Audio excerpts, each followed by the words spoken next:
County Historical Museum. Welcome to another one of our virtual tours. Today we're going to be doing a walkthrough of our Ellenton Exhibit, which is the story of a small town here in Aiken County, which unfortunately no longer exists. Today you're going to find out why, and what life may have been like for the people who lived there while it lasted. So first let's look at a newspaper clipping we have off to the side here. Ellenton glowed before the lights went out forever. So Ellenton has a distinction of being one of the first southeastern Aiken County rural areas to receive electricity as of February 1929. To put into perspective, the downtown Aiken area had electricity by the 1890s. But for most of the residents of Ellenton, they say that they were getting along just fine without it, and that they didn't really need electricity for their rural community. And although it was a rural community, Ellenton thrived with business and entertainment. So one of the key meeting places for the town was this building right here, which is Castle Company Incorporated. It served as a general store for the community where people could purchase dry goods or get a bite to eat, as you see with these workers right here who are getting a bite to eat on their lunch break.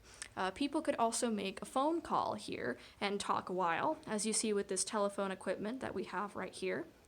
People could also just bide their time and spend time together by playing checkers or having fun with this machine we see right here, which is a novelty game in which one could test their hand strength for a penny, both men and women. I could see this being a source of friendly competition for the people of Ellenton.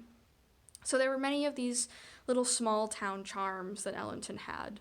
Also, like many small towns in the South, Ellenton had a thriving religious community, as you can see with these photos and artifacts right here.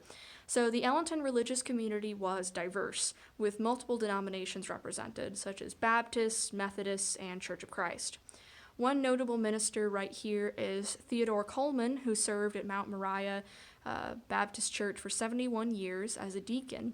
He donated these photographs and, as you can see, this wonderful rough-hewn church pew that came from the original Mount Moriah location in Ellenton. So the community was thriving, but as many of you know, it didn't last long. So on November 28th of 1950, the U.S. Atomic Energy Commission announced that it would be making a nuclear materials site on the area of Ellenton and many other small townships in the area, including Myers Mill, Hawthorne, Dunbarton, and others. So residents were told that they had a mere 18 months to pack up and to find a new home. I imagine that this must have caused a mixture of hope and fear and confusion and frustration for the people as they wondered what life was going to be like once this new atomic energy plant moved in and drove them all away from their hometown.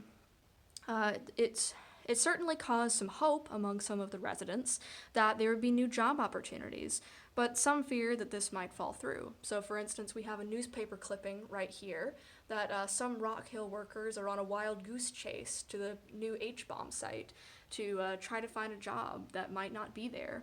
I'm sure they must have felt a certain degree of concern they might be separated from their friends and loved ones in the community or lose their jobs or their homes. One colorful addition to this energized atmosphere in Ellenton is this newspaper clipping right here that says, "Ellenton residents wonder if saucer has been spying on H-bomb plant site." So it's worth noting that UFO sightings were not uncommon in the early 1950s. It was definitely influenced by a lot of popular Hollywood movies, some of which Ellenton may have seen at their own moving picture show, as you can see from this ticket right here. But regardless of the different mixed feelings that people had about this new nuclear energy site that was moving in and bringing in all this technology and uncertainty, approximately 6,000 people of these small areas were displaced by the coming of the plant. And you can see right here this newspaper that describes the process, Pioneer Roots Torn Up in Carolina Community.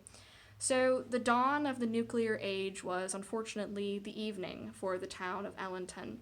We can see these sentiments summarized very concisely and well in this reproduction artifact right here, which was a sign created by Bonner Smith that sat on the town edge of Ellenton that says, It is hard to understand now why our town must be destroyed to make a bomb that will destroy someone else's town that they love as much as we love ours. But we feel they picked not just the best spot in the US, but in the world. If you're interested in the history of Ellenton and its people, and perhaps some first-hand accounts of what life was like during the displacement period or beforehand, please check out our sister museum. They're working on a project called 6,000 Stories that's all about the history of Ellenton.